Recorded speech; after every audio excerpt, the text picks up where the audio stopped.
Oi, Shirley, boa tarde. Muito bem. Vamos lá, pessoal.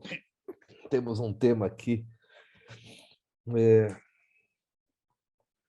interessante. O que eu quero investigar, então, pessoal, seria uma coisa assim. Deixa eu ver se eu coloco os blocos numa sequência adequada. Então, nós sabemos que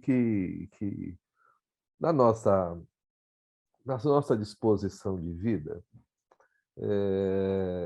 há um momento em que a humanidade tem acesso, através da psicoterapia, à consciência que ganha consciência. Isso é, para mim, um evento de grande magnitude e cujo impacto na humanidade em breve vai ser, né, transformador.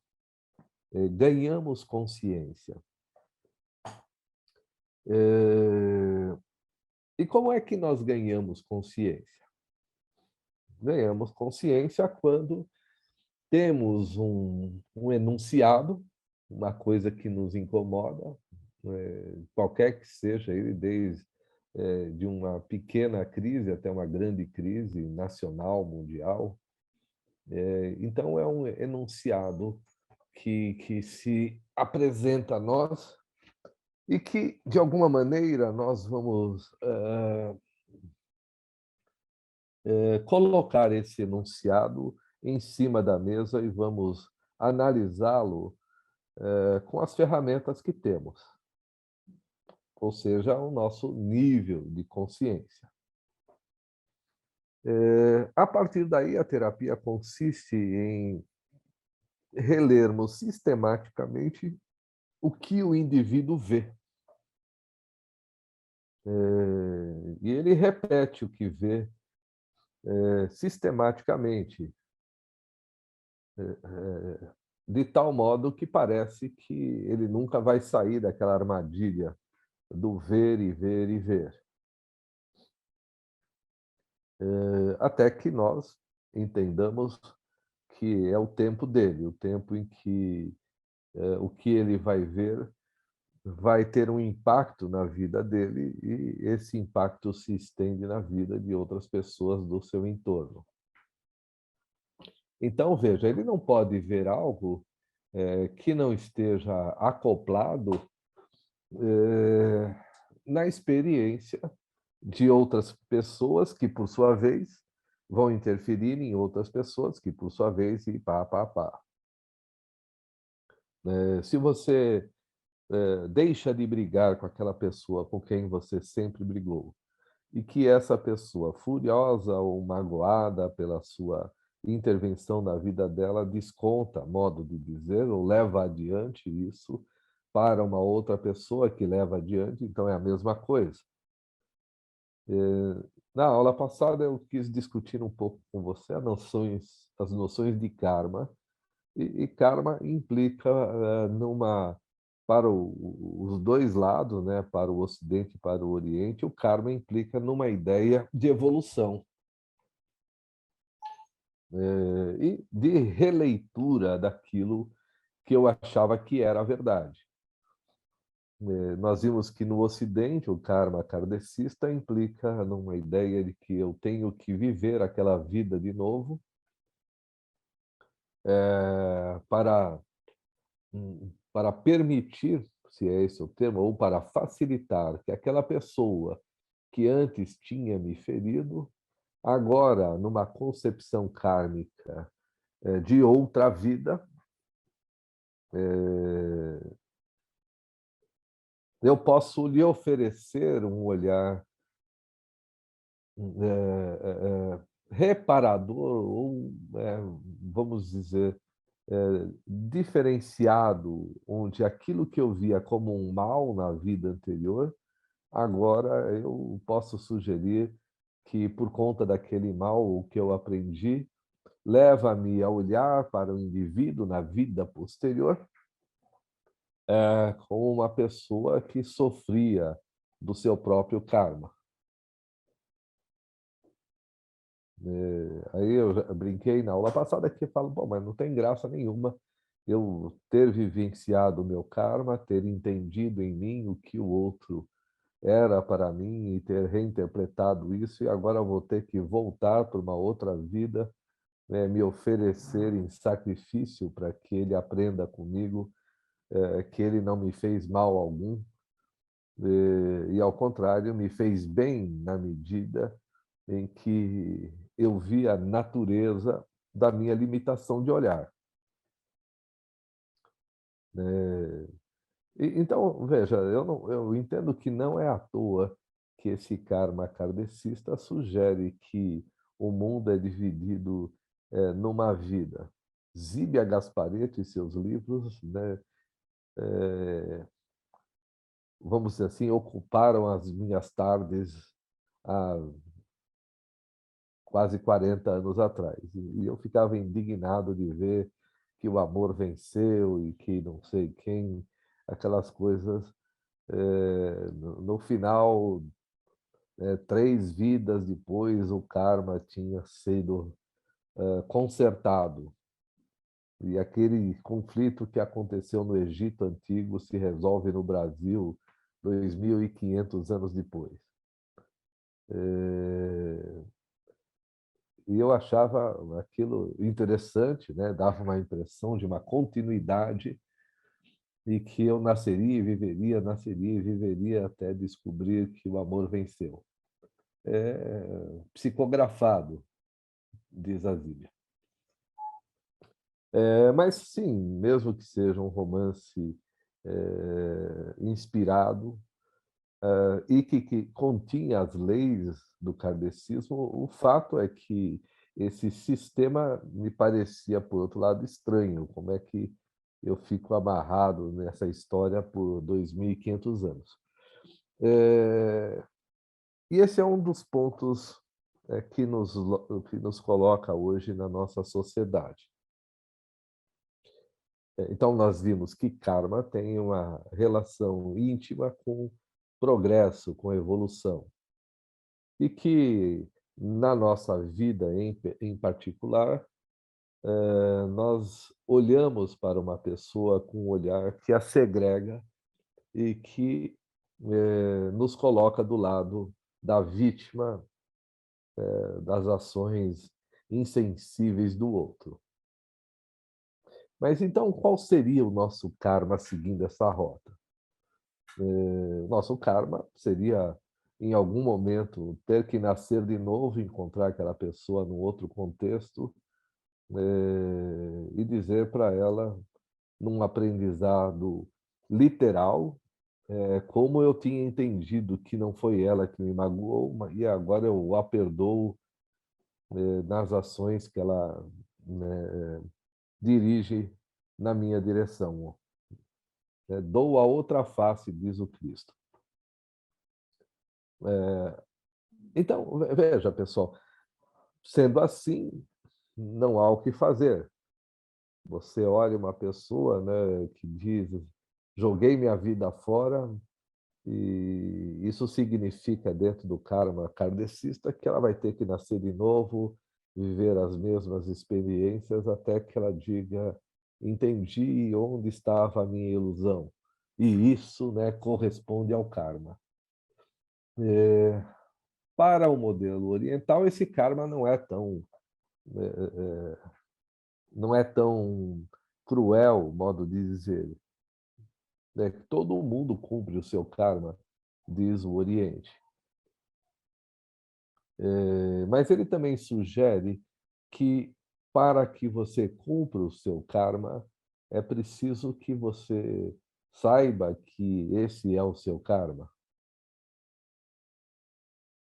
E esse elemento nós não temos conscientemente no mundo ocidental. No Oriente, nós temos a ideia de que o meu karma é saber que eu vivo um karma, e que, de alguma maneira, vivê-lo é uma entrega, de tal modo que essa entrega seja parte do Dharma, seja parte daquilo que eu recebo da vida para aquilo que eu empreendo para o outro. Então, dá a impressão, se nós dividirmos o planeta em duas partes, que um lado vive uma realidade composta no espaço-tempo de um fato inequívoco, né? Então, eu, Marcos, né, chutei não sei o quê, beijei não sei quem, fui ferido e feri, blá, blá, blá, e tudo aconteceu com o Marcos. Porque nós vivemos no espaço-tempo, afinal. O mundo se materializa com canetas e mesas e livros, e o outro também. O outro é uma pessoa que está lá fora de mim, que me magoa, né, de fato, e que eu entendo assim, ou que me alegra de fato. Diz uma cliente que ela está em surto desde que o cachorrinho de 17 anos, cego, senil, e epilético, caiu na piscina e morreu afogado, né? E ela ainda chora e chora copiosamente, culpa o marido que deveria ter visto o cachorrinho. E eu discuto isso com ela, mas qual é a natureza da sua dor? Você realmente chora o fato de que seu cachorro morreu? Ou chora, né, o fato de que você acredita que é esse o evento que te machuca? Porque se não for esse o evento que te machuca, então qual seria esse evento? Eu estou resumindo algumas sessões e de repente você acha então que essa cena é uma cena que tem um precedente em que os personagens dessa cena estão em algum outro lugar com uma ênfase maior. Eu falo basicamente. Então, pessoal, mas por que eu falaria isso, né? Porque se eu fosse kardecista, então eu diria que você vai perdoar o seu marido que não tomou conta do seu cachorro que morreu afogado, e você vai dizer: puxa, você tomou conta dele até o momento em que o destino compôs e blá blá blá, as ações que necessitavam, e eu estou aqui injustamente te castigando. Então, o que será que eu fiz no passado que alguém morreu por minha causa e eu, né, ainda expio a dor da culpa? É, mas veja, pessoal, seria essa uma linha kármica. Seria essa uma linha de, então alguém morreu lá atrás e fui eu a culpada? Aí eu conto para ela uma história assim, que de fato eu trabalhei com uma pessoa, né, que tinha uma dificuldade com os homens muito grande, e que tinha um envolvimento incestuoso com o próprio pai e tal.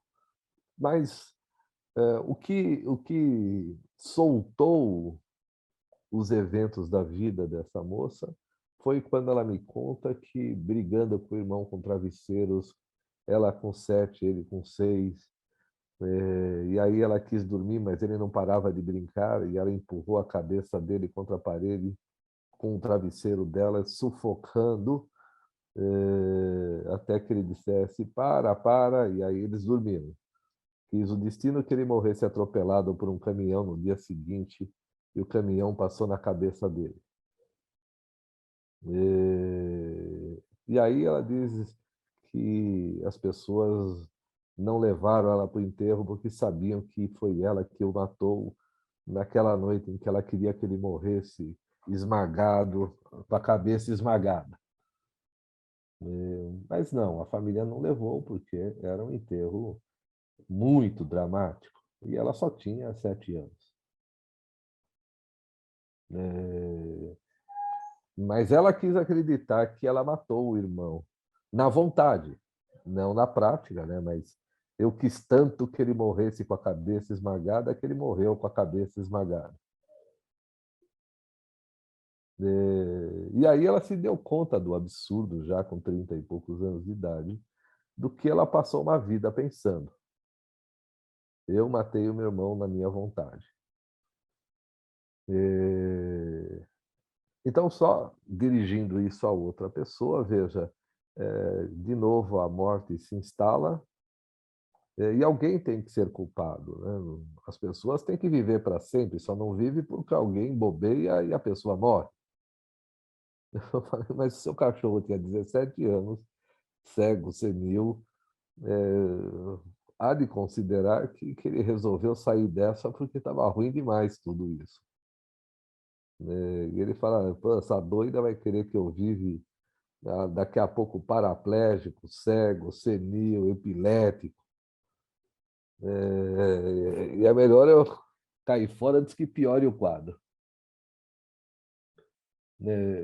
Mas havia uma morte, então, incompreendida, né? Uma morte que ela achava que ela tinha desejado e a gente encontra no irmão dela da mesma maneira que a outra, né? Com o irmão que morreu atropelado e, e as pessoas não aceitam a morte dele até hoje. A mãe, né, teve a exumação, ela vai me contando essas histórias. Na exumação, a mãe diz: não mexam no meu filho, não mexam no meu filho, vocês estão mexendo no meu filho. Não, minha senhora, ali tem ossos, ossos, ossos. Não tem seu filho mais. Então é melhor que a gente faça exumação, porque tem outras pessoas morrendo na família e nós precisamos do espaço. Entendo que são espaços que implicam nessa ideia de karma que eu estou trazendo, mas eu, na aula passada, né, tenho uma linha condutória que quero trazer para essa. Bom, até aí, todo mundo está entendendo bem. O fator psicológico diz que essa mulher chora por algo que não é o fato. Vocês podem até me dizer, mas se meu cachorrinho, meu gatinho, né, Isabel, morrer, eu vou chorar. Eu vou dizer sim, eu também vou chorar por meus cachorros. Mas eu não vou achar que eu fui culpado, que eu podia ter feito algo, que... Não, eu vou achar que a história dele é essa.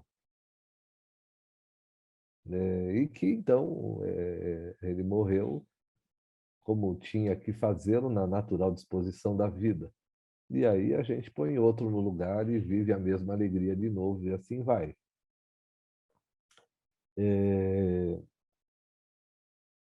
Ou seja, quando isso ultrapassa o limite do bom senso, tem alguma coisa errada. Tem uma carga emotiva que está além do fato que merece um consternamento, uma resposta emocional adequada e própria da dimensão do fato.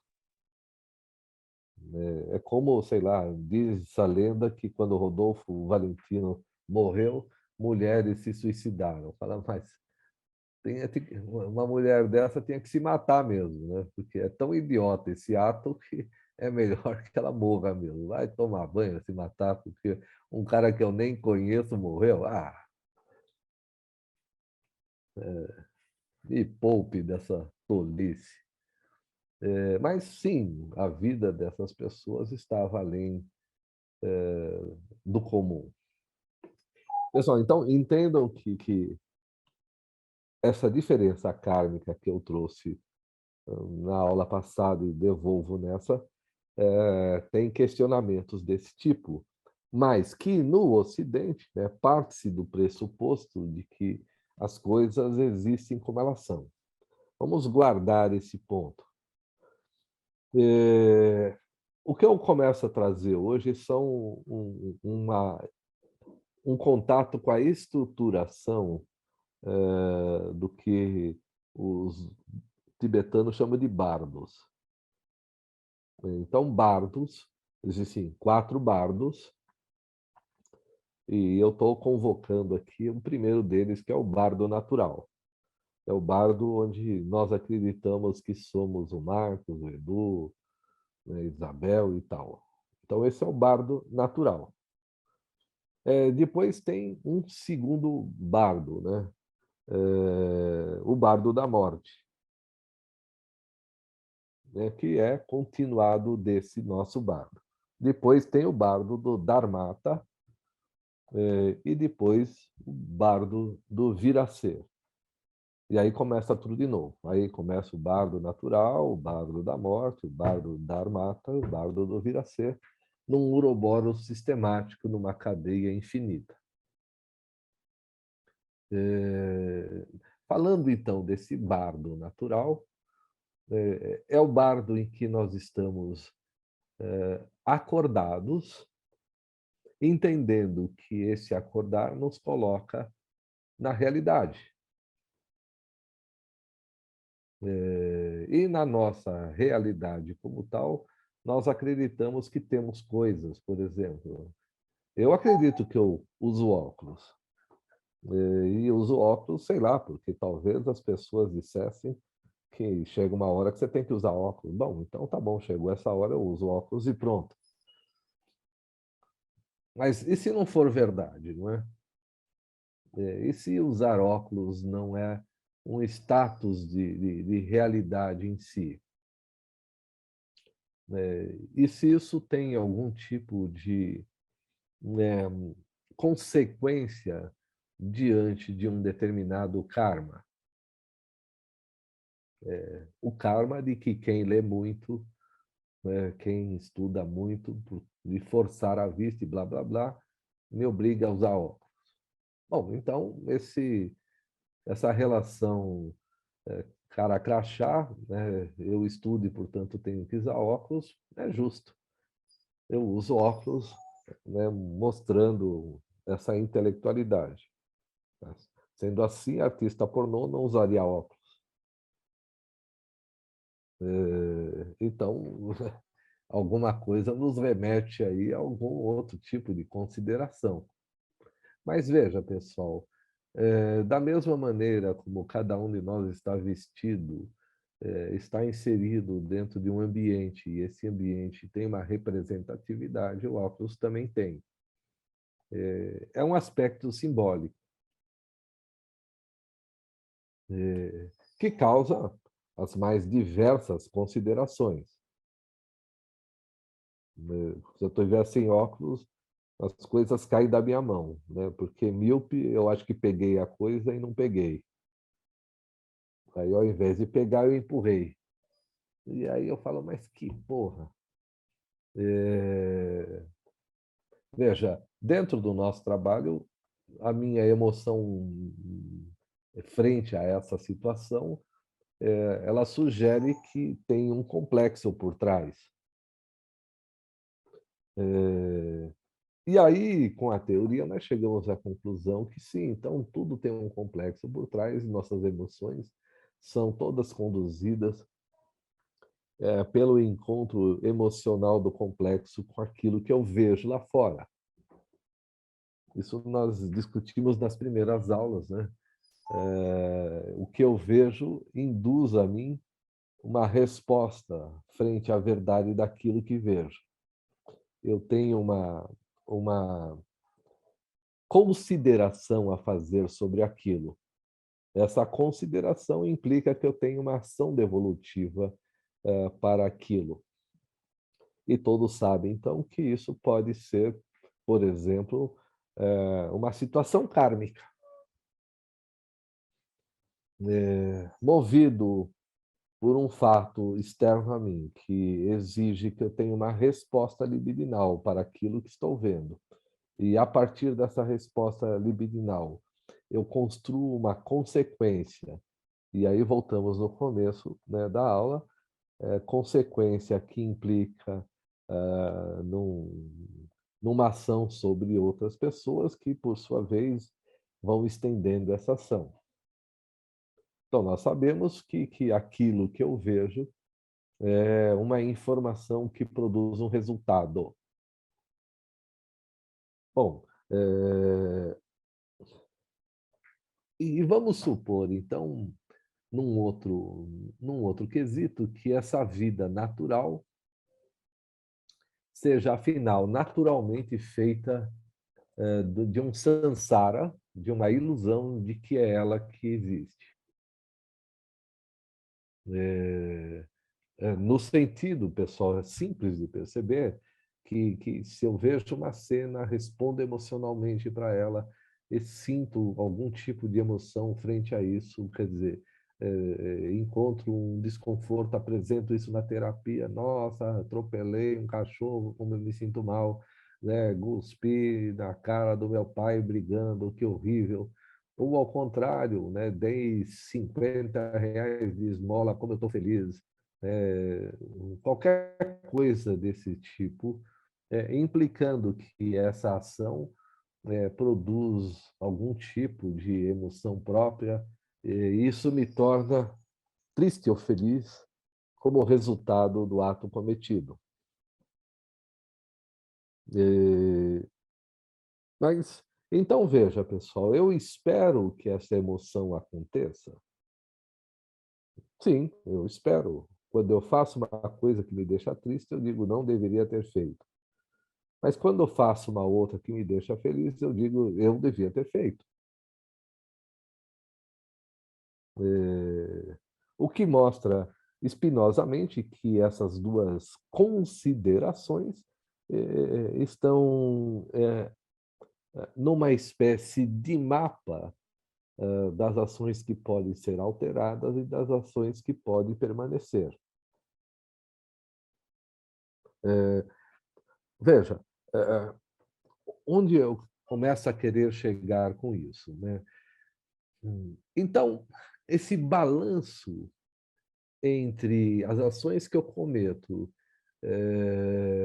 que produzem emoções próprias à esquerda ou à direita, não no sentido nem político, nem psicodinâmico, mas no sentido de um lado ou outro, deve ter alguma coisa que define que isso deveria ser triste.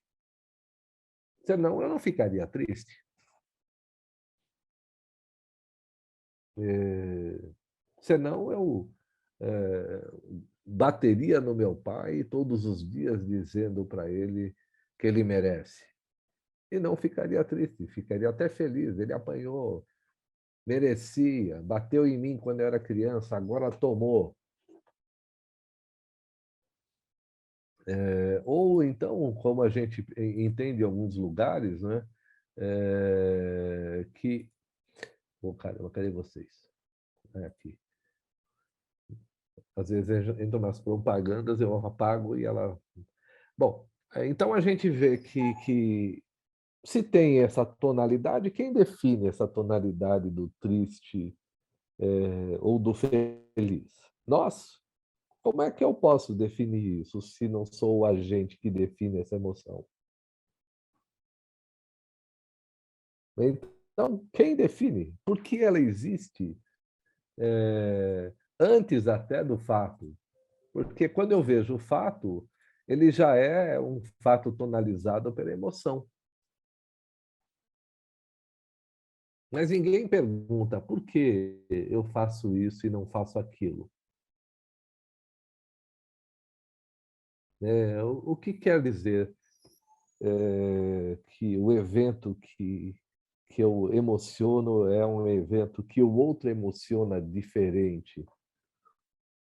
Até aí, nós vamos dizer, claro, eu vejo a realidade que eu quero ver, emociono-a do jeito que posso ver,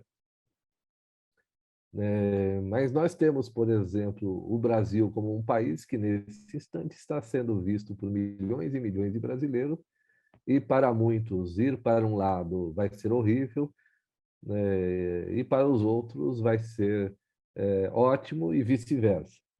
Então, nós temos o mesmo país porque pessoas olham para a mesma coisa de maneira que seja tão diferente que eu hostilizo o outro dentro das famílias até a morte de alguns. Vejam que É um absurdo isso. Vocês podem me dizer, mas são crenças, né? Um lado é conservador, né? O outro lado é blá, blá, blá. Eu digo, sim, sim, sim, sim, mas por que é que as pessoas têm essas emoções? Né? E não é que elas tenham essas emoções, é porque elas mesmas olharam num catálogo, pegaram um livro e falaram, eu vou querer essa emoção aqui, essa e essa. Não, né? Ninguém escolheu estar à direita ou à esquerda. Ninguém escolhe isso. Nós descobrimos que estamos, mas não que decidimos. O que nos deixa, né, como analistas, dessa posição de tentar entender, junto àquelas pessoas, quais são as consequências de eu ver esse mundo assim ou ver esse mundo assado. E quais são os elementos que eu tenho que levar em consideração, afinal de contas, né, não só porque eu faço isso, mas como toda a minha motivação vai na direção de mudar ou permanecer num determinado propósito. E ainda pior, pessoal, como entender isso? Claro, a gente pode entender isso como um resultado prático. Eleito o presidente Y, nós teremos uma situação X. Mas essa situação, de novo, se nós estamos falando que a soma dessas vontades determinou o rumo das coisas, então o rumo das coisas é anterior à nossa disposição de fazermos aquilo que estamos fazendo. Marcos, Oi. tô aqui, Rodolfo. Eu sei que é o Rodolfo, sei, sei. Ah, tá. Mas você tá na sua casa? Tô. A Ah, Mari tá tá. ali atrás. Entendi. Ela tá ali. Ela tá olhando com uma cara feia lá.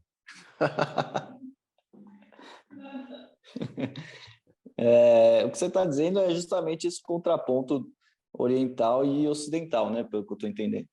Sim, sim, sim, sim. Porque você pergunta, o que é que faz a gente sentir essas emoções, mesmo a gente agora sabendo, como analista, ou com base na teoria de que a emoção já existe. Você está Sim. dizendo, quer dizer, para mim parece que é essa questão puxa, me fugiu a palavra, do fator diferenciador ocidental. Então, a Sim. gente acha que é a gente que, ou seja, pela nossa diferenciação, a gente acha que a gente tem que ter uma emoção própria, porque assim eu sou um indivíduo destacado. Enquanto no Oriente, eles entendem essa emoção anterior já assim, de antemão ou automaticamente, faz parte dessa cultura. Eles Sim. entendem que o presidente que entrar é o presidente que tem que entrar, porque há um coletivo, há emoções coletivas e ok, Isso. cada um tem a sua opinião, aí vem depois, né, a opinião individual. Sim, sim, sim. É um bom ponto, sim, Rodolfo. Né, já que você quer concluir nesse ponto, sim, é um bom ponto. No Ocidente, nós temos que acreditar que o nosso jeito de ver a realidade é exclusivo, que o seu jeito é contra o meu. Eu não consigo pensar em você compondo com o meu jeito um mapa de tonalidades cujo resultado vai ser aquele que só podia ser. Mas dentro dessas visões, a obrigação ocidental de se inserir nessa individualidade, né? Nessa diferencialidade. Eu sou diferente de você e vice-versa, e nós somos diferentes de qualquer um do ponto de vista daquilo que vejo. Então, eu posso ter no meu karma, porque no final isso é um karma, um grupo de pessoas que pensam diferentes entre si, mas que são tão próximas essas diferenças que parecem uma só em algumas situações. Por exemplo, numa eleição.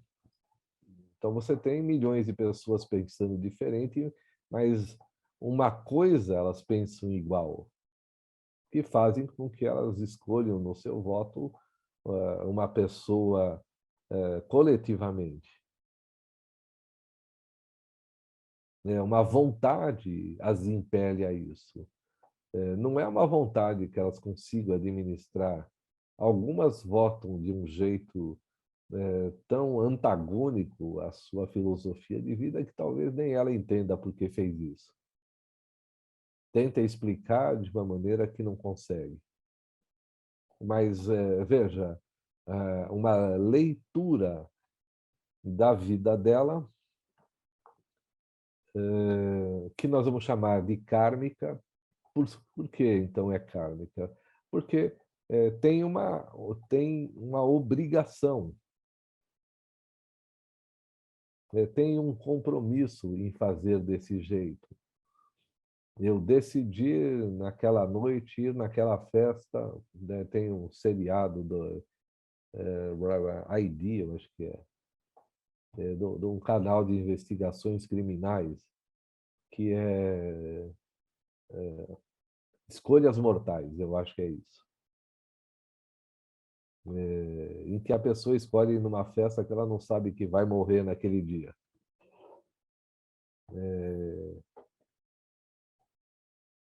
Mas e se ela soubesse?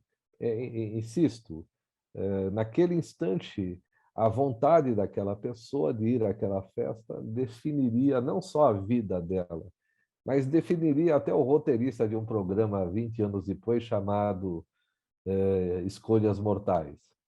Se ela não tivesse feito essa escolha, não tinha um programa, entende? Então, ela fez uma escolha que virou uma angústia que assalta a todos nós. Vamos supor, né, Rodolfo, que a sua esposa seja uma pessoa exageradamente preocupada com o futuro. Uma suposição possível. E que, né, ela tem, então, inquietações desse tipo. O que vai acontecer se você ficar até as 3 da manhã fora de casa sem dar sinal de vida? Ela vai dizer, ele está se divertindo com amigos, ou ele vai dizer, está fazendo merda? Entende? Então, o pensamento dela vai ter uma consequência. Já aconteceu com um cliente que, quando chegou em casa, ele teve que ir para um hotel perto, porque a esposa não abriu a porta de jeito nenhum. Ele falou, tive que me hospedar no hotel na rua de baixo. Acontece essas coisas, mas veja, o que eu quero dizer aqui é que existe um jeito de pensar a vida que é anterior ao fato e cúmplice do fato que vai se desenvolver. Não é que eu quero que esse fato aconteça, não, ele vai acontecer. E eu vou pensar sobre esse fato de maneira em que as minhas respostas para esse fato tenham uma consequência. Ô Marcos, Oi, então Edu.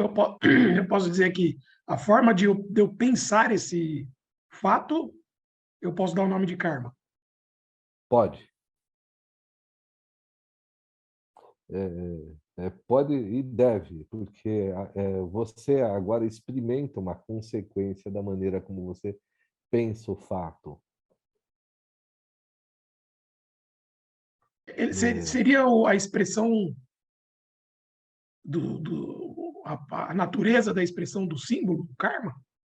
Sim, sim, sim, sim, sim, sim. Seria, porque é basicamente isso que eu estou dizendo, né?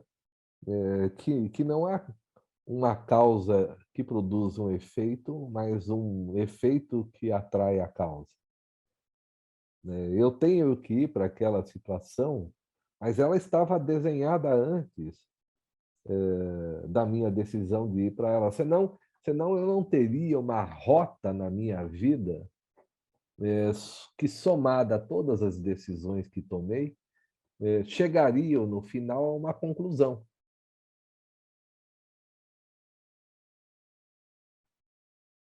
É, entende? É como se eu dissesse, né, para uma pessoa ocidental, e é o que eu estou tentando fazer, que tudo é uma ilusão, tudo é um samsara. Mas para o Ocidente, esse samsara se materializa no espaço-tempo. E só assim, nessa ilusão carregada de pontualidade, ou seja, de uma leitura específica de cada um, é que eu posso ter um mapa das possibilidades do que eu posso ver. Ou seja, o evento vai acontecer como resultado de todas as coisas que eu estou vendo, ou de todas as pessoas que veem aquele evento como eu estou vendo. O que deixa algumas pessoas felizes pode deixar outras tristes e assim por diante. Mas que o evento tem algum tipo de informação embutida em que, para alguns, comer ketchup na pizza é legal e para outros não é. Eu ficaria triste. Mas será que, então, é um conservadorismo meu, no sentido de pizza de mussarela só se come desse jeito? Ou será que, por outro lado, a minha tristeza está na defesa de um sistema que não pode ser transformado? Num sentido, entende? Que outras maneiras de comer pizza de mussarela são tão repugnantes quanto por ketchup? Será que mostarda, shoyu? Eu não consigo imaginar quem é que come pizza de pimentão. Tem que ser ruim da cabeça para comer pizza de pimentão. Os americanos adoram pôr pimentão na pizza. Vai tomar banho. Mas veja que essas variantes nos colocam diante de opções à esquerda e à direita. Estou pegando um exemplo que, tecnicamente, não afeta o mundo. Marcos, posso fazer uma pergunta rapidinho? Um segundo. Passou. Não, não, é rápido porque eu não quero te interromper, desculpa, mas é que isso. quando você vai formando essa linha de pensamento, a primeira coisa que me vem à mente eu sei que não é isso, mas me lembra muito aquela história do segredo, do livro, ou do curso do Método Silva, que você vai projetando na tela mental o que você deseja para aquilo acontecer. Se o evento vai acontecer e o que antecede ele é a forma como a gente pensa, então a gente teria uma chave para isso, que seria, por exemplo, essa história do segredo. Não. Tipo, a gente projeta uma imagem que a gente quer, então a gente vai atribuindo isso à nossa mente, então ela vai acontecer. Então, Ou não. qualquer Eu acho coisa. que, só complementando a Mary, eu acho que é o contrário. Na verdade, a gente capta o que vai acontecer. Aí tem a ver com o hermetismo. O segredo vem do tudo é mental, né? Tem uma origem mais antiga. É, mas são maneiras, né? São maneiras de eu pensar sobre um evento que me incomoda. O Jung, que então, fala sim. sobre especificamente sobre o poeta, né? Que, como o Pedro falou, o Jung, ele fala sobre os artistas, mas o poeta especificamente, ele fala que Sim. ele consegue captar esse inconsciente coletivo do futuro, né? E o profeta, né? O poeta, o profeta, enfim, o artista em geral. É que eu estou tentando traçar esse paralelo, porque eu sei que isso também não é uma solução para, entende? Mas eu quero só entender, porque se a gente já tem uma forma de pensar que, estou falando no meu caso, mais tendenciosas para o negativo, se eu estruturasse a mente para pensar, né, mais positivamente, para acontecer eventos mais positivos, então tá. Não, eu sei que não é simples assim. Por isso que eu estou levantando isso, só para tentar entender o que está por trás, então, do karma. Porque eu estou tentando fazer uma ponte com a aula passada também, tá, Marcos? É só... Você entende o que eu estou querendo dizer? Do ponto de vista que você ia fazer uma pergunta rapidinho ou do ponto de vista da pergunta que você está me fazendo? Não, é que... Não, tá, é que... Gente, assim, não quero atrapalhar a aula, mas Não, não, de jeito nenhum, é eu sei, que, eu sei. é que quando a gente pensa no Carmen, é que, tá, talvez eu precise de mais tempo para elaborar essa pergunta. Muito bem. Tá, mas ela vai chegar, tá? Tá, mas tem a ver com o karma, porque, Claro que sim. nossa, bom, você não entendeu nada, né, que eu falei? Não Entendi. entendeu? Eu posso Ah, dizer que tá, entendi tudo.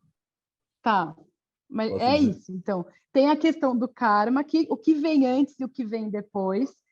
Quem roubou as mangas, né? Quem foi primeiro quem roubou? Quem nasceu primeiro, o ovo ou a galinha? Tá nesse Sim. contexto e ao mesmo tempo tá no contexto do tipo como a gente formula nossos pensamentos e sabendo que não é só mudando a forma que a gente pensa que vai modificar o karma. É como se tivessem vários mistérios, entende? Atribuídos. Eu estou tentando decifrar isso. Tá, acho que eu estou na linha. Tá bom, vou parar agora, então. Obrigada. Não, mas não, eu estou dando tchau para o João que apareceu ali. Mas é legal isso, Maria. Ele Não, nem viu, tá? Desculpa. eu sei que ele não viu. Mas, Mariana, é legal isso. Veja, não é que você. Olha que interessante. Você queria fazer uma pergunta rapidinha. Então, o que aconteceu? Na sua cabeça, você diz: eu tenho uma clara pergunta do que eu devo perguntar. Mas ela não ficou tão simples, né? Então, de alguma maneira, a informação que você tem numa imagem parecia que tinha uma satisfação imediata.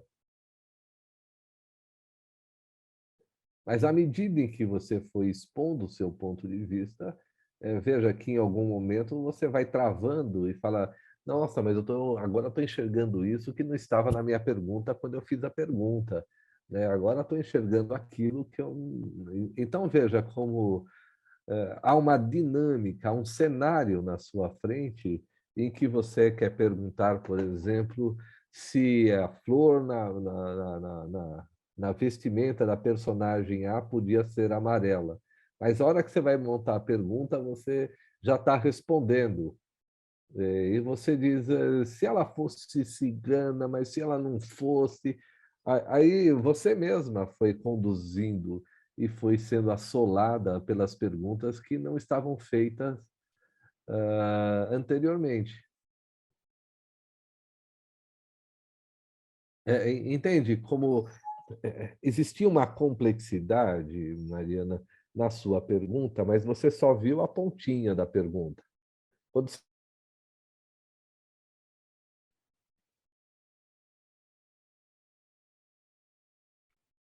Ficou mudo? Ficou mudo, Marcos. Ficou mudo, Marcos. Como assim ficou mudo? Ah, não, voltou. Não. Ué? Voltou. Você pode repetir? Você falou Que a estranho, complexidade hein? da pergunta. Você pode repetir, por favor? Posso, claro que posso repetir. Essas coisas, sincronicidade no trabalho online é incrível, né? Apaga o som naquela hora que... no final da terapia, então, o que apaga o som é impressionante. Mas o que eu quero dizer é que você estava olhando uma pergunta no ponto inicial dela. Aí, quando você começa a explicar, ela vai se ampliando. E aí você vai vendo que ela ficou muito maior do que ela era no primeiro momento. Eu vou deixar isso nesse ponto por enquanto, Mariana, porque você vai ver que não só a raiz dessa leitura afeta muitas coisas que você vê, né? Então você vai vendo uma coisa que parece simples e depois vira um grande cavalo de batalha. É verdade? Não sei. Pode ser. Mas pode ser aquilo que você mesma tenha que enxugar, separar o que é relevante do que não é.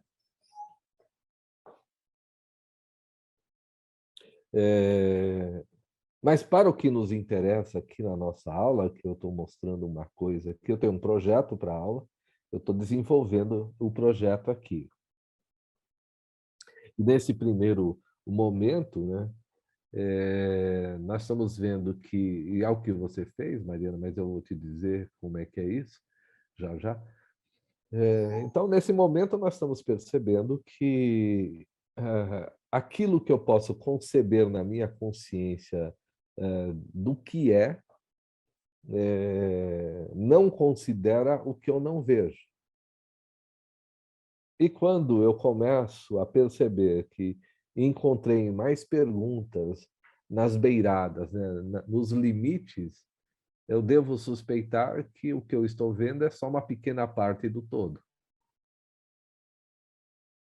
Eu posso ver o todo? Nunca. A realidade ninguém vai ver. Mas eu posso suspeitar, então, ou melhor, ter certeza de que tem algo muito além do que eu estou vendo. E é esse extra que eu não estou vendo que é o meu karma. Vê-lo. E não tem como, porque não sou eu quem vou dizer se eu posso ou não vê-lo. É ele quem vai me mostrar que eu consegui vê-lo. Mas veja então, pessoal.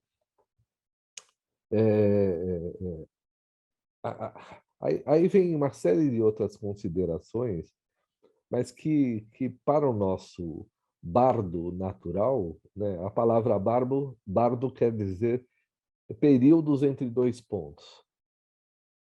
No bardo natural, esses dois pontos é o nascimento e a morte. Nos outros três bardos, é claro que um é um bardo que está entre o que acontece depois da morte e o viver, que é o bardo do vir a ser. Mas para que esse bardo do vir a ser aconteça, então alguma coisa aconteceu no meio do caminho. Então, vamos pensar assim. Alguém já disse, né, eu só existo, e é bem legal isso, numa provocação que eu só posso fazer para vocês aqui, e já vou ser considerado maluco sem nenhum esforço. Mas veja, vamos pensar assim então, pessoal. Que eu acordo, saio do meu sono, olho para o espelho e diz, nossa, hoje é dia 8 de outubro.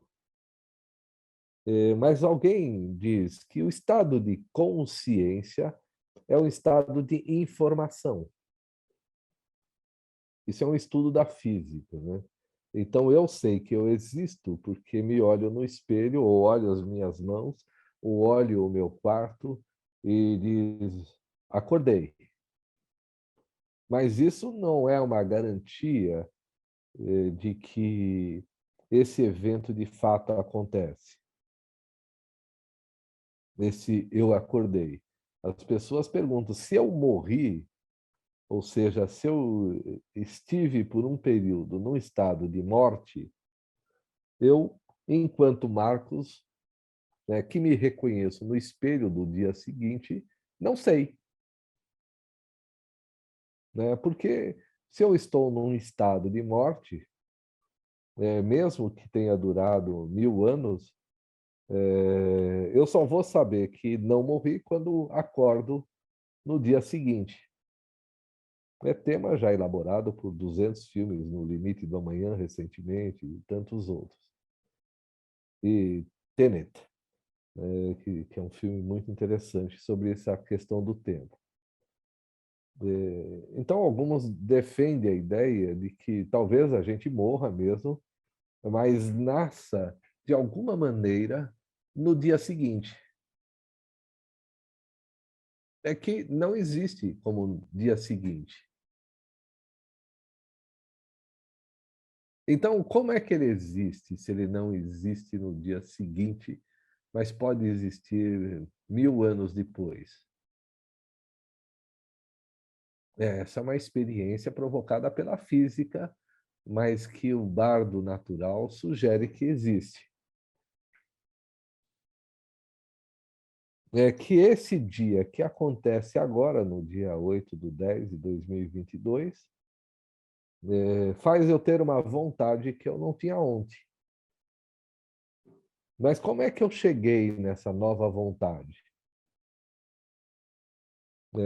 Quando eu morri, e naquele filme do Todas as Coisas em Todo Lugar o Tempo Todo, a personagem entende que ela sai de um mundo, entra no outro e depois volta naquele mundo onde ela estava.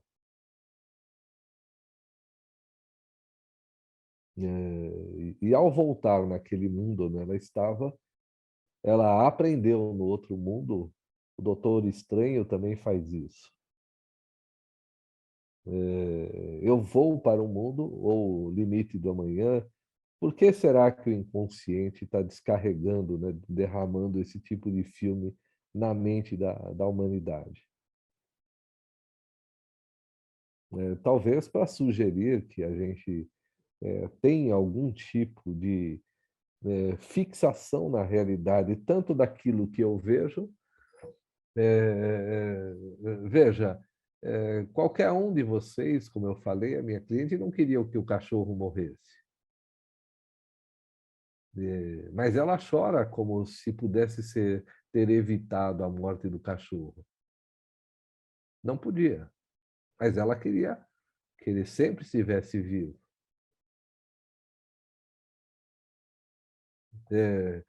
Então, a questão supondo que eu quisesse sempre estar vivo, como eu mesmo, né, supondo isso, veja, então eu não quero nem que esse dia acabe, porque eu sempre quero estar vivo. Então amanhã eu vou estar mais velho. E se o dia nunca acabar, eu sempre vou ser eu. Todo mundo entende que isso é óbvio, né? Mas eu estou querendo colocar isso do ponto de vista psíquico,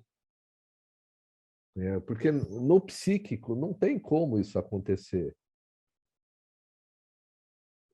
Porque arquetipicamente, o que eu vou viver hoje cabe no dia X da minha vida, que só pode ser visto nesse dia como resultado da soma de todos os outros dias. Seria como se eu... Olha que paradoxo, né? Se eu quisesse viver eternamente num dia só, eu já estaria morto. Porque eu nunca mais nasceria para o dia seguinte.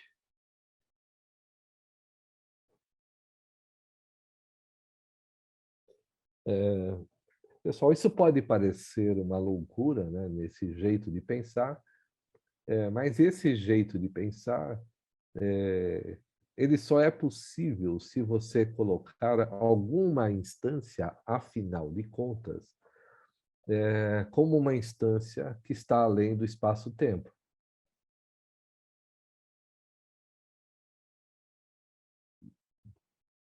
Porque, veja, se a coisa vai acontecer, se eu tenho, então,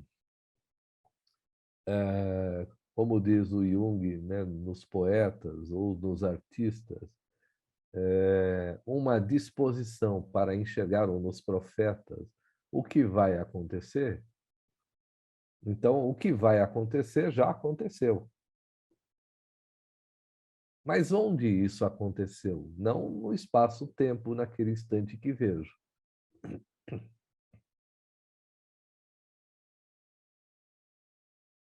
Mas aconteceu na mente.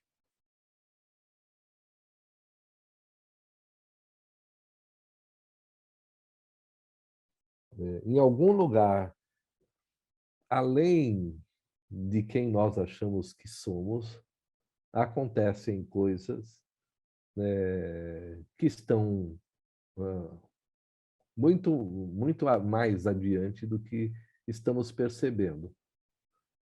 Ou seja, o que o Oriente quer dizer com karma, no final de contas, é quanto a sua consciência aumenta e quanto a mente, e a mente não é o cérebro, enquanto a mente começa a te apresentar a ideia dessa ilusão. O Jung vai dizer a mesma coisa quando diz que a consciência, uma hora ela vai se ampliar a ponto de você enxergar que não há o espaço-tempo.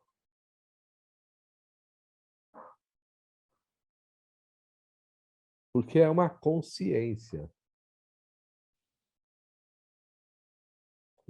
Não é. Eu digo isso assim: o que cada um de nós quer que sobreviva para sempre é o Marcos. O Marcos não pode sobreviver. Ele existe enquanto um encontro em 2022 com o Edu, com o Rodolfo. E esse encontro, por si só, se ele ofereceu a experiência de reflexão necessária, então ele aconteceu ontem. Hoje só vivemos essa experiência que já estava instalada para ser vivida. Essa é a ideia de karma. Então, o bardo, a transição da morte e vida, implica numa ideia implícita de todas as consequências arquetípicas dessa morte e vida. O Jung vai montar de uma maneira absolutamente influenciado pelo Oriente, de que cada dia que nós passamos, ele arquetipicamente remonta à experiência do dia anterior. Ele remonta. Não que o dia anterior já não tenha acontecido e o de amanhã também, mas eu preciso ter um registro de que eu estava um dia antes e que estou num dia depois. E esse registro está no fato da idade. Então, eu tenho que registrar que eu fui para o dia seguinte. E que no dia anterior eu tinha uma consciência menor do que no dia seguinte.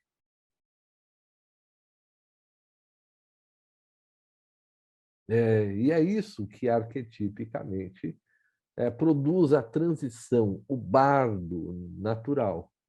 O Jung vai entender que nesse ciclo, todos os dias têm ciclos.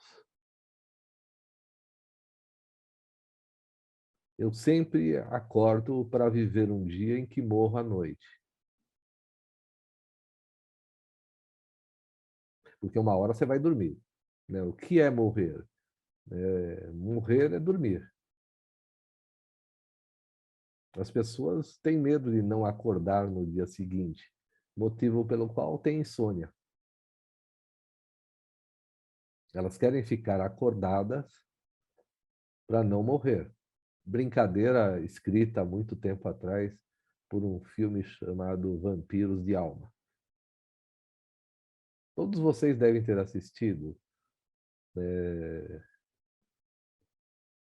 Os seres extraterrestres davam uma flor para você, e quando você dormia, essa flor ia se tornando você. Se essa flor se tornasse você, você morria, e a flor ficava no seu lugar. Mas a flor viveria uma vida para tirar os seres humanos do planeta.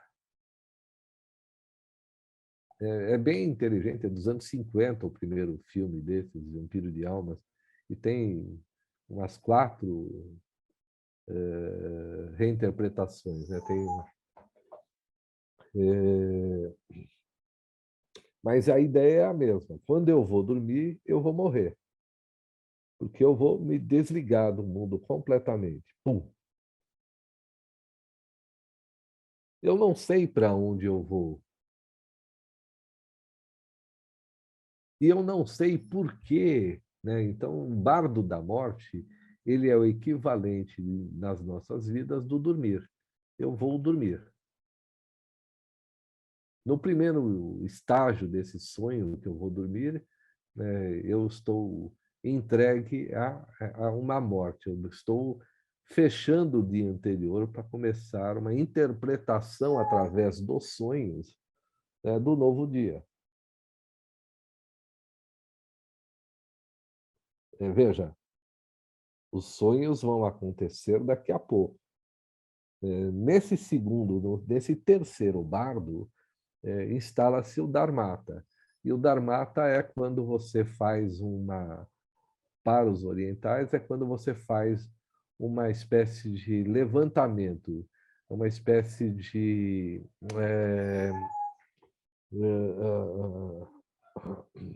inventário das ações do dia anterior.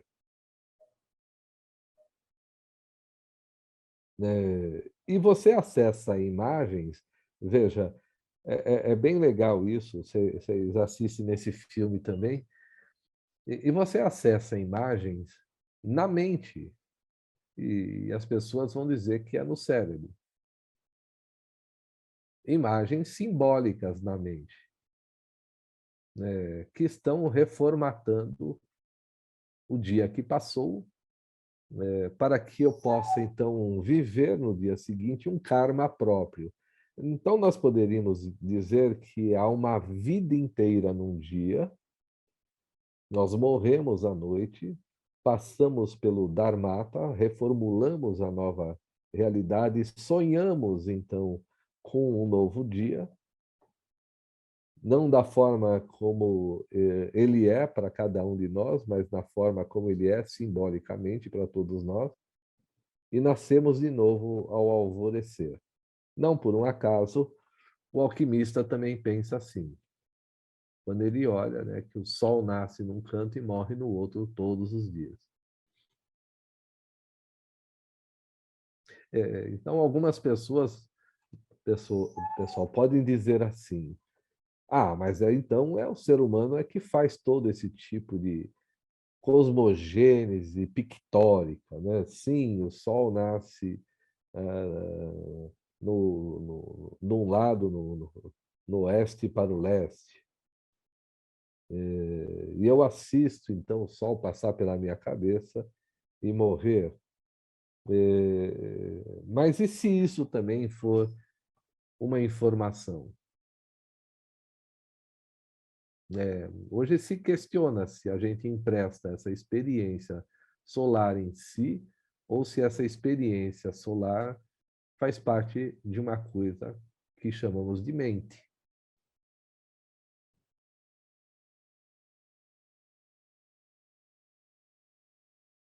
Então, entender que seguindo essa rota, que eu morro todos os dias quando eu durmo,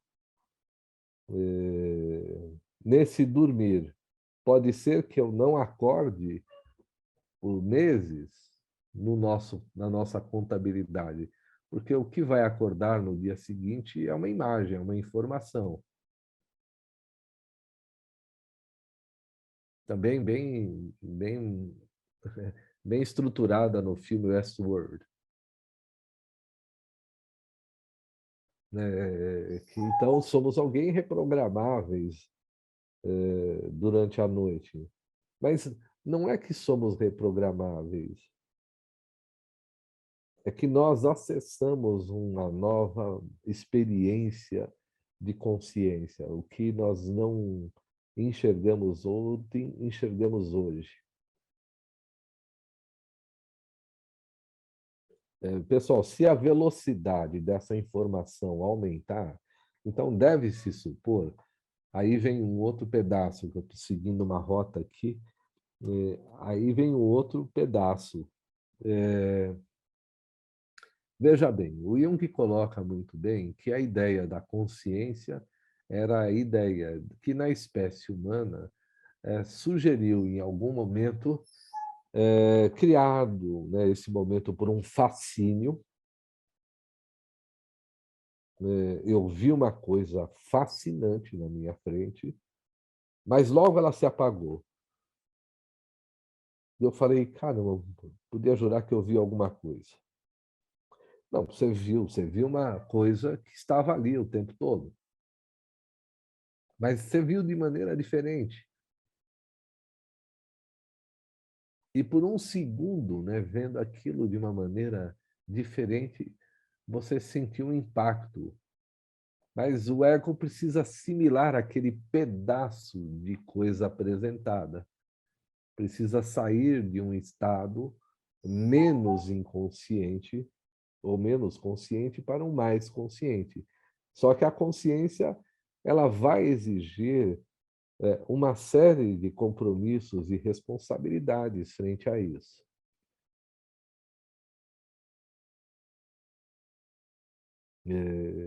De tal modo que, para que um objeto que era um pedaço de pau, que era uma pedra, virar uma faca, virar um arado, virar uma carroça, eu precisava, entende? Enxergar além daquilo que eu estava vendo naquele dia.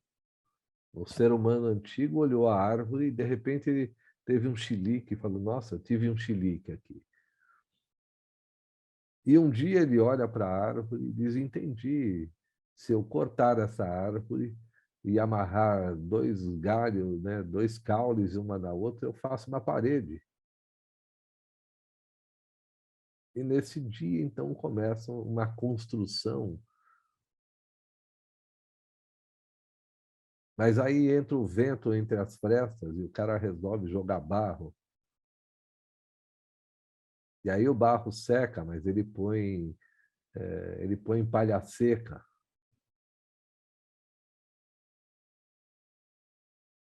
E assim o ser humano foi olhando para um mundo que estava ali à disposição de ser transformado, mas precisava de uma consciência para vê-lo além daquilo que ele se conformava, né? Além daquilo que ele oferecia no cotidiano.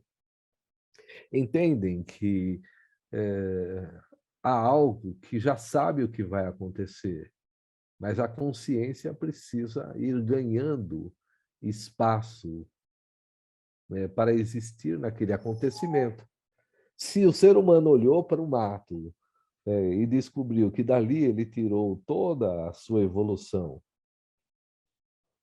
em algum momento ele olhou para o ferro, né, vocês imaginam como é que, pessoal, como é que um camarada vai olhar para uma hematita, descobrir que se ele colocar 1.700 graus no fogo, ela se liquefaz e eu consigo fazer uma espada?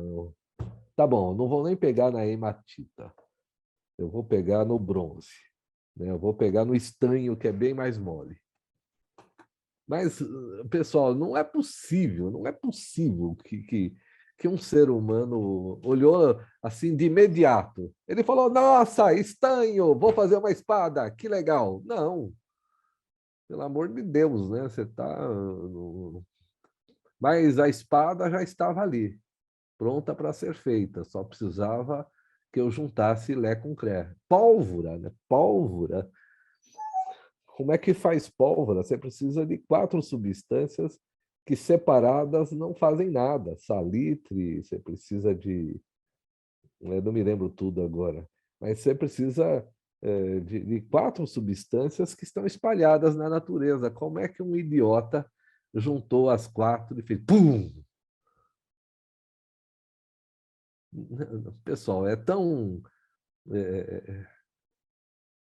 não é que eu subestimo o ser humano, ao contrário, O ser humano nasceu para ver o que a natureza tinha a lhe oferecer, mas a natureza já se conhecia.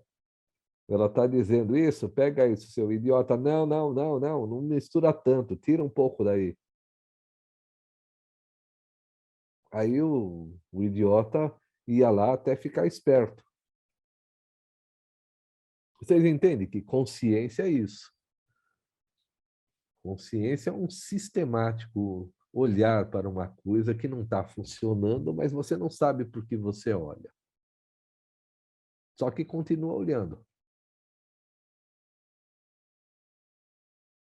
E vai olhando, suspeitando que eu estou vendo algo que eu não estou vendo, mas eu tenho certeza que se eu ver o que eu não estou vendo agora, alguma coisa boa vai acontecer.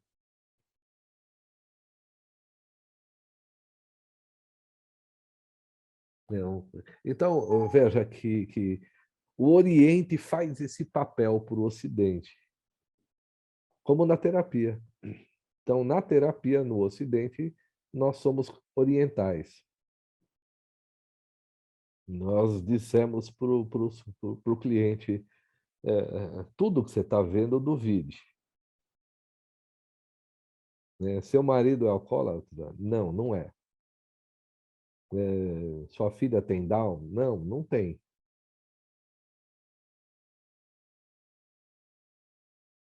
Mas as pessoas vão dizer, claro que ele é um alcoólatra, caiu na rua outro dia, vergonhoso.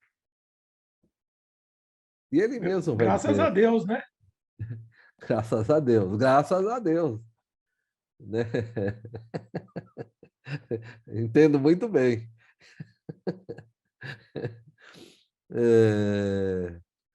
Quando uma cliente está quase entendendo. Outro dia ela balançou de um jeito para o lado e ela voltou rapidinho.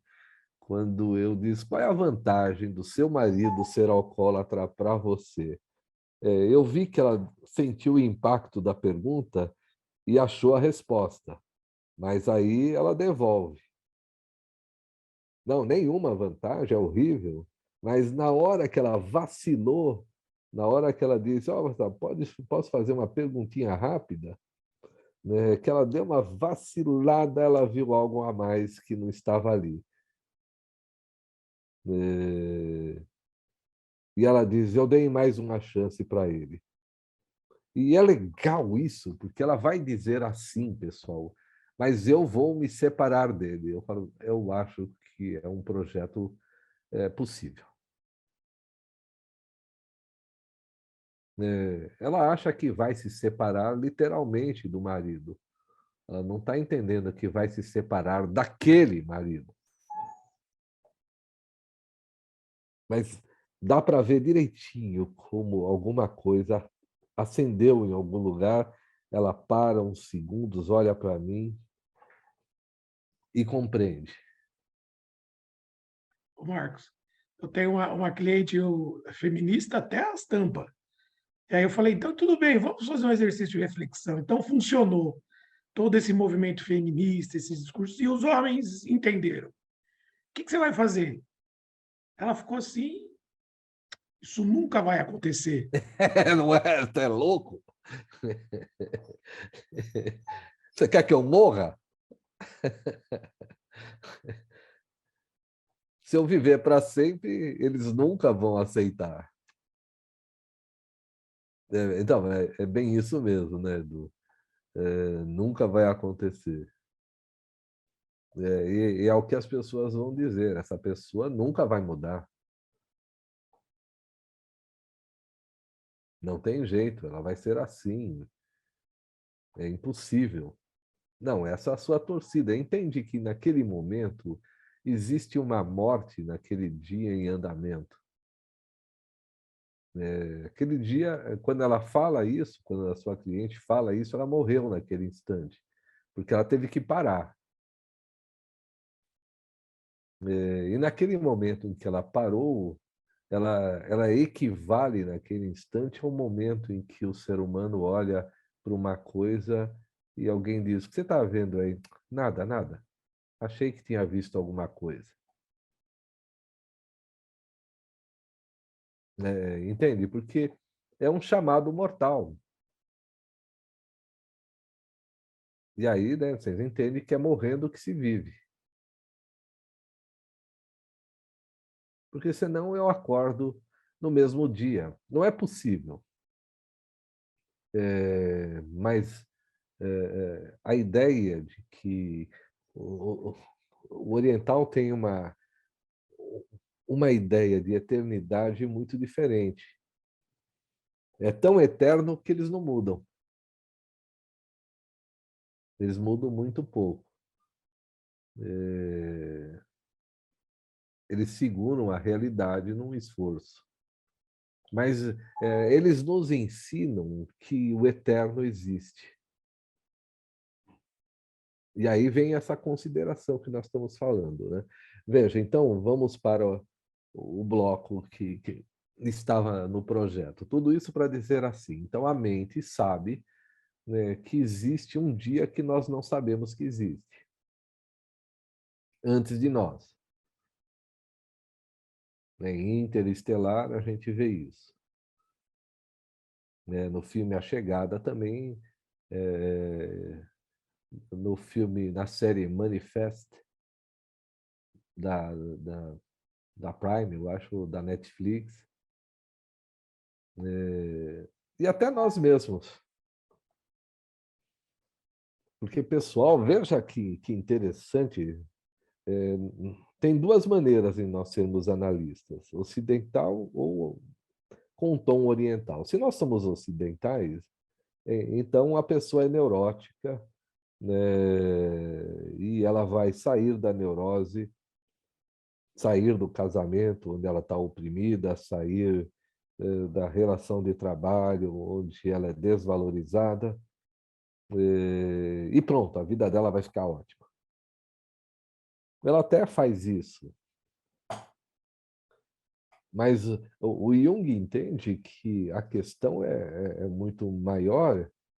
A individuação é um processo que você se dá conta de que você está imerso numa realidade em sistemática transformação e que qualquer movimento que implique que você queira que essa realidade fique igual, ele vai dizer é impossível, porque eu não posso voltar no dia de ontem. Para sempre.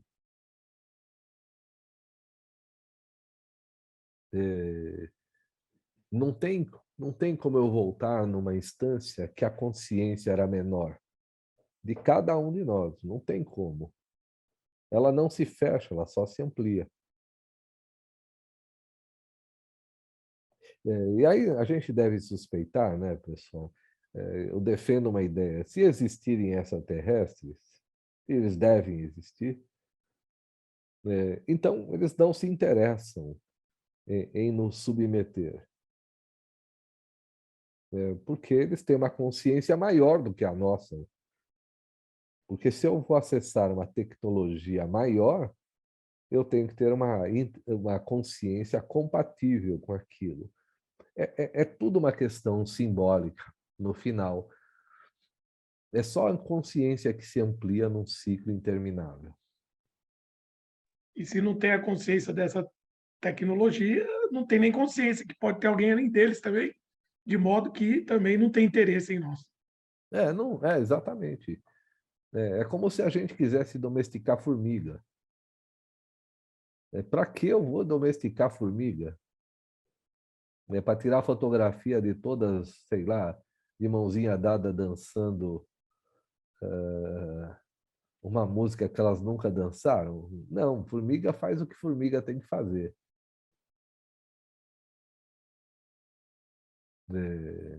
Então, não.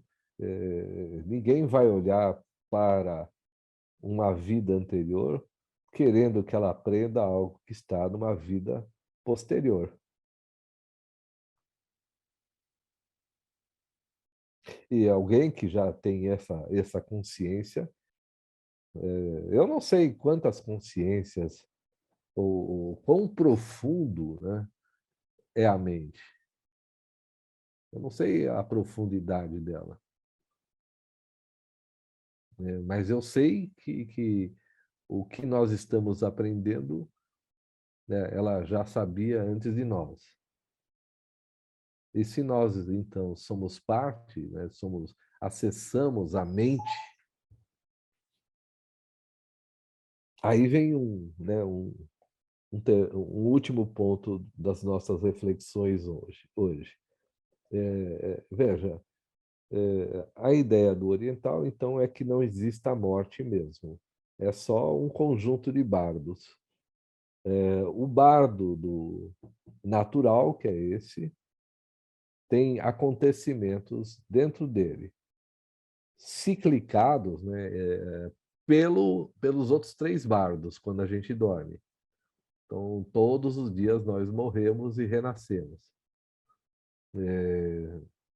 Claro que diferente de uma estruturação histórica, que a gente dorme à noite para nascer na alvorada, simbólico, hoje a gente dorme a hora que tiver que dormir, tanto faz de dia, de noite, mas esse dormir é sempre uma morte para reorganizar aquilo que vivemos.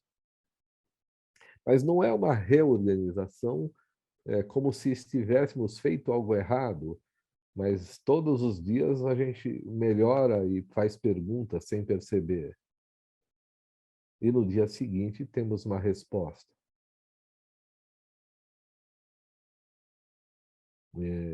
Uma resposta que se acumula até virar uma grande pergunta.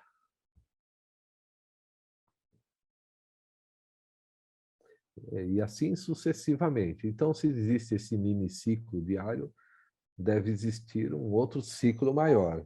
E aí é que é interessante. Por que teria um outro ciclo maior? Então, o que acontece no período em que, vamos supor que você morre fisicamente e entra no bardo da morte? Tecnicamente, no bardo da morte, você quer dormir, exausto de uma experiência. Então, às vezes, você já fizeram esse exercício? Eu faço de vez em quando.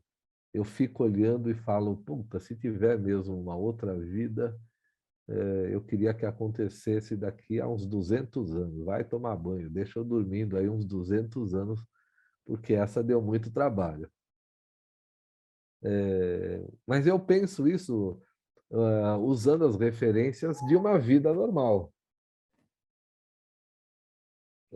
entendendo que há uma exaustão. E depois ainda penso assim, na lógica.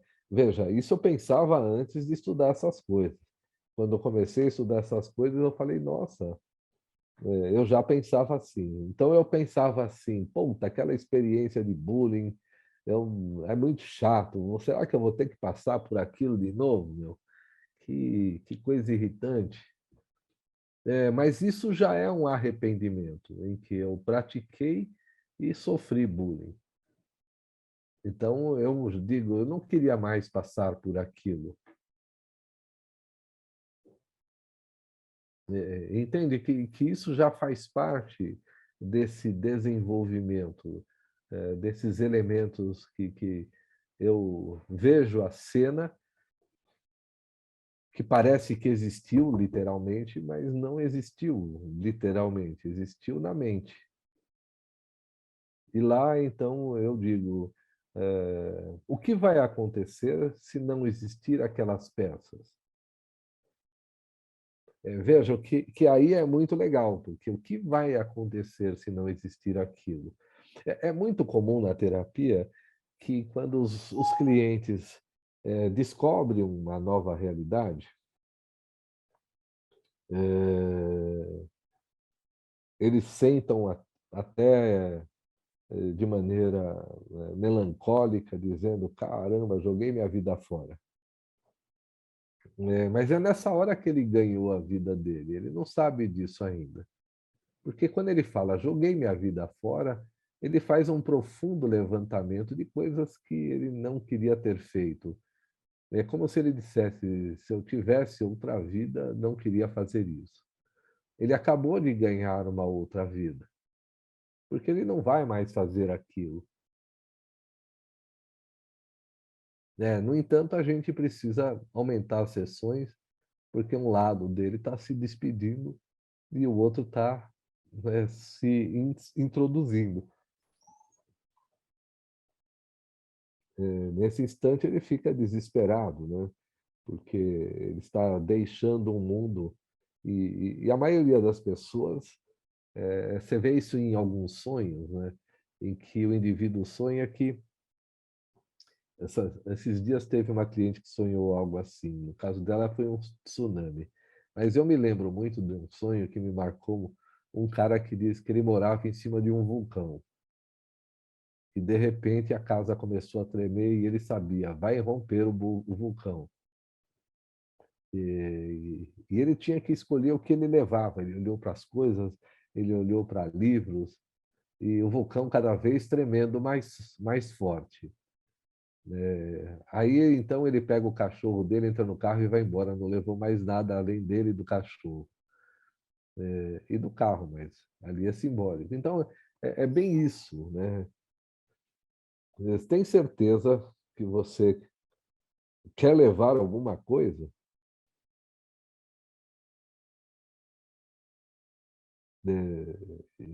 Então, é essa a ideia, que as pessoas...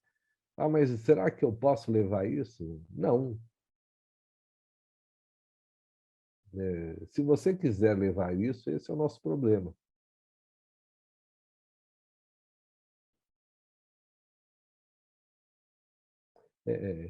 Claro que, pessoal, vocês vão dizer, nossa, mas isso é assim, tipo radical?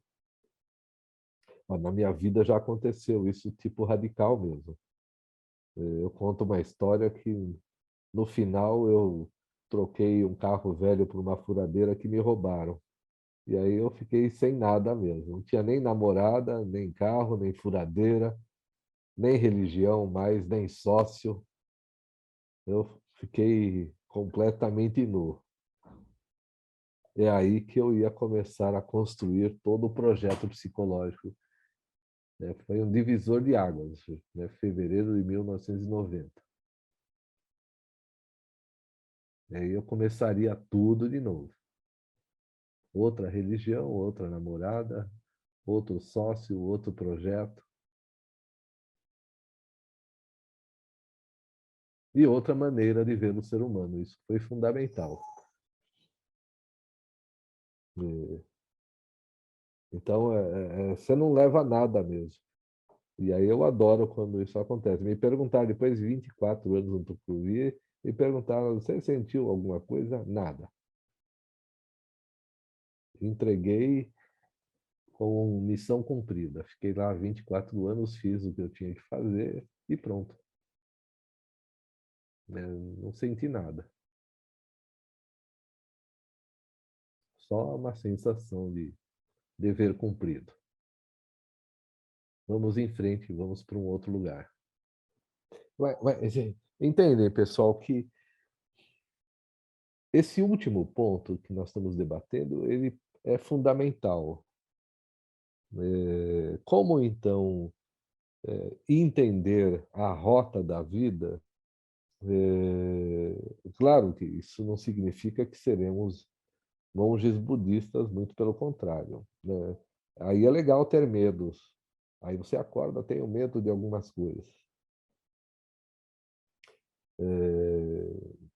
Mas tem alguma coisa que vai se instalando, como nesses filmes que eu falei, que primeiro é uma determinação na busca de um resultado, e segundo, não é que você quer descobrir aquilo por um outro motivo, senão como se fosse o que você tem que fazer.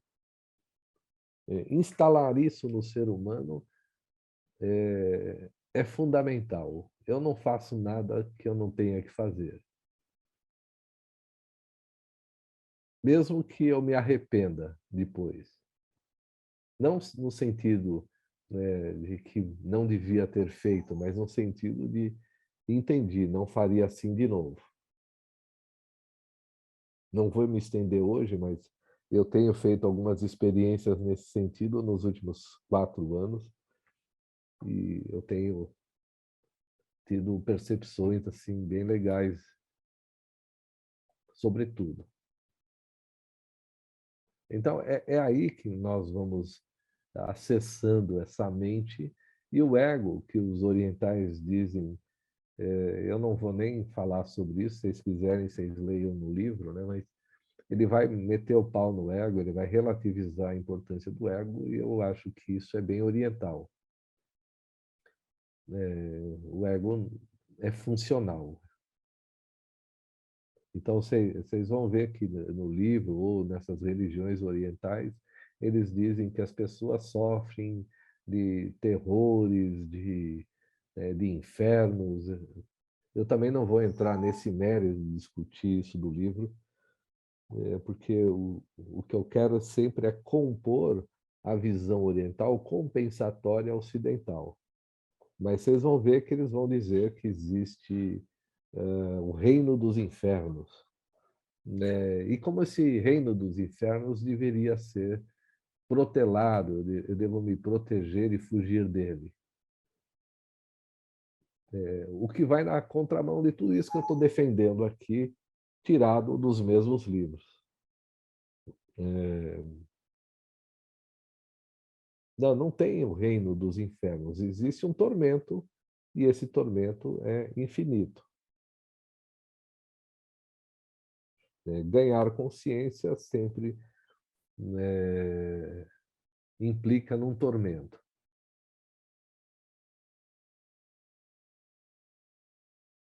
Não tem como evitar. Então, não tem esse inferno. Senão eu estaria num eterno sem vida, né? Eu estaria num infinito. Né? E a personagem, né, todas as coisas em todo lugar o tempo todo, então não sofreria nada. E aquele outro filme que eu gosto demais também, Entre o Céu e a Terra, muito significativo, mostra bem isso. Tanto o Oriente quanto o Ocidente, o ser humano sofre, não tem como evitar. Mas se você sofre com alegria, é porque você entendeu o processo. Você é um sacrificante sacrificado. É bem legal, porque, veja, pessoal, entende que vocês vão entrar, e já estão fazendo isso hoje, sem perceber, né, dentro de espaços de forte carga afetiva, irreversíveis.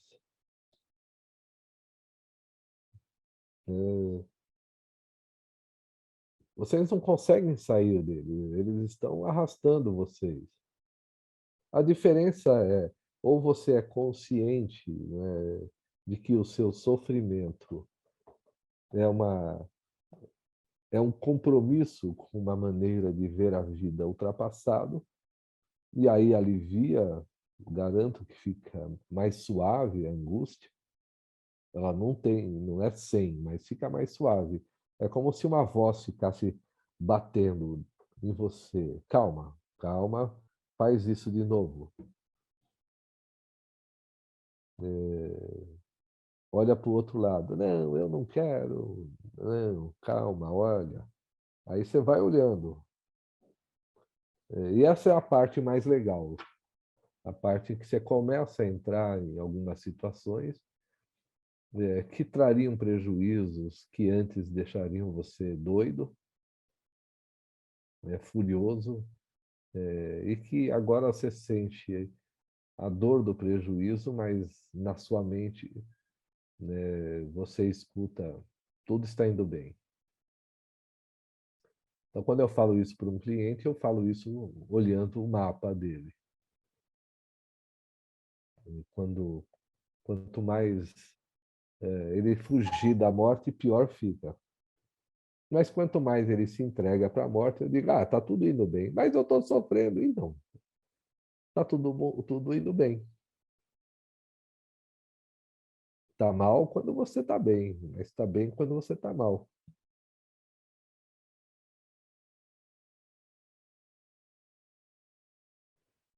Muito bem, pessoal.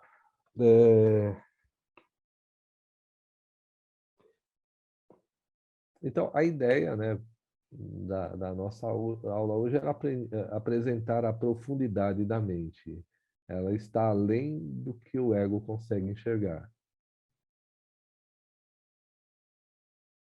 E, como dizem os orientais, quanto mais você se entregar a esse processo, né, mais você percebe que morrer é o melhor caminho para você nascer melhor. E nós fazemos isso num ciclo. Aí eles têm uma ideia, né? Aí eles têm uma ideia muito legal que seria assim. Para os orientais, a consciência se amplia em qualquer um dos 4 bardos. Ela pode se ampliar na morte. Então, você acorda diferente. Eu já passei por essa experiência, literalmente, umas 3 vezes, de acordar diferente. Ou seja, você ganha... Mas eu não tenho registro, sendo Marcos, de como eu ganhei essa consciência. Essa história é real. Um dia eu acordei sem ciúmes nenhum da minha namorada. E eu era um alucinado. Mas eu já vinha refletindo se valia a pena ficar estragando as festas com ciúmes. A relação ainda durou 1 ano, mas ela achou que eu não gostava mais dela, porque agora eu falava, não, pode ir lá. Não é que eu autorizava, ela falava, vou não sei aonde. Eu falei, tá legal, ótimo, vai. E ela falou, esse cara não gosta mais de mim. Mas eu nunca mais fui ciumento daquele jeito, nunca mais na minha vida. De enlouquecer naquele nível. Então, essa foi uma experiência que nem eu sei como aconteceu. Eu sei que quando eu acordei e vi que tinha passado, eu falei, nossa, passou. Nunca mais senti aquilo. Então, eles acreditam que em qualquer bardo a consciência pode se ampliar. E que no bardo do vir a ser, que é bem legal isso, porque é bem oriental, eles dizem que você pode encarnar ou não se você adquirir uma determinada consciência.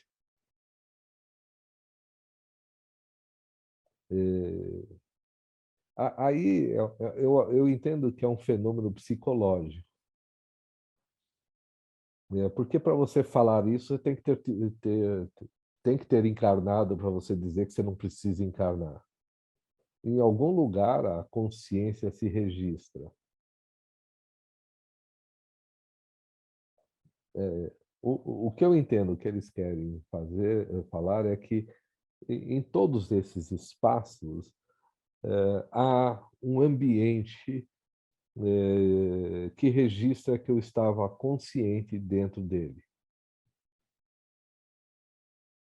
Não há um desejo de não encarnar. Isso, não há um desejo nem de não morrer, nem de não encarnar. Porque senão você nega o sistema, né? O sistema diz, se você confia, todo esse processo vai ser assim para sempre. Tipo assim, para sempre.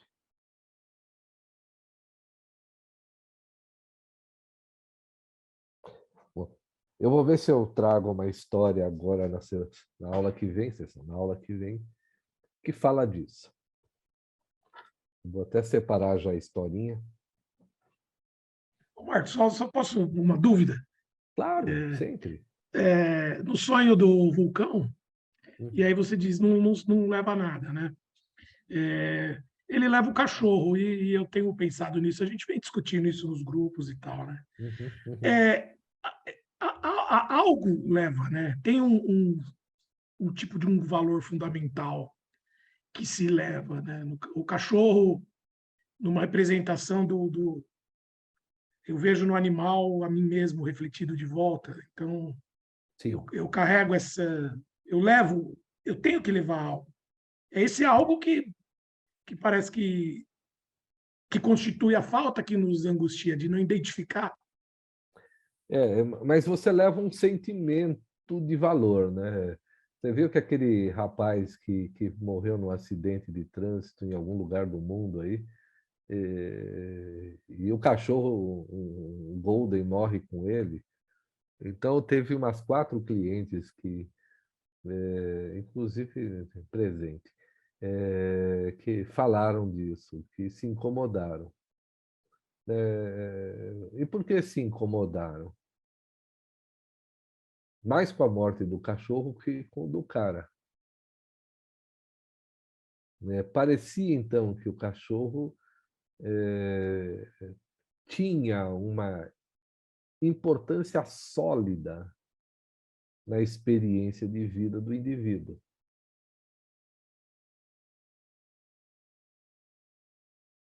E o arquétipo, né, que envolve o cachorro, ele tem essa característica. É o único animal que produz mais ocitocina, né, do que a esposa ou o marido no ser humano.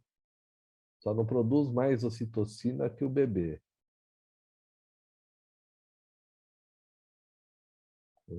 Mas diríamos que o cara poderia até deixar a esposa, mas o cachorro ele não deixaria. Então tem uma importância arquetípica. O que ele faz no ser humano que conforta? Qual é a disposição dele? Existem 1000 teorias sobre isso. Algumas dizem que ele nunca foi descendente nem do lobo, nem da raposa, que ele já apareceu desse jeito, capaz de produzir ocitocina, que é o que garante que ele sobrevive, né? Porque ele não é bom caçador, o cachorro. Tá vendo? São meio malucos. Eles não são bons caçadores, então eles não têm esse senso. E eles vivem do ser humano. E para eles viverem do ser humano, eles precisam comover o ser humano.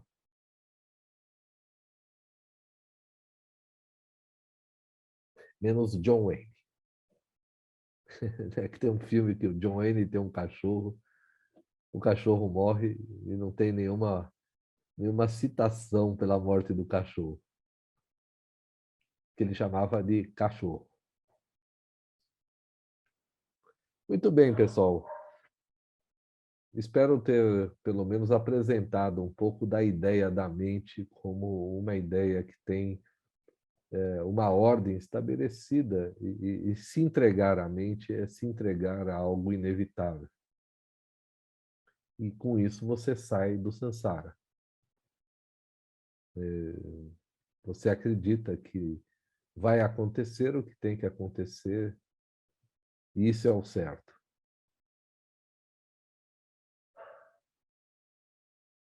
Deixa eu fazer uma pergunta. Claro, Dê. Ô, Marcos, eu queria saber, você está mencionando o livro. Eu perdi algumas aulas, eu não sei se você falou, é o Segredo da Flor de Ouro ou é algum outro livro? Porque eu estou meio Esse perdida. aqui é o livro tibetano do Viver e Morrer. Ai, obrigada. Eu não sabia. Eu não assisti às aulas que eu perdi ainda. Do Sogyal Rinpoche. Do tibetano, do Viver e Morrer? Tá. Do Viver e do Morrer. Tá ótimo. Obrigada. É esse. Muito legal. Obrigada.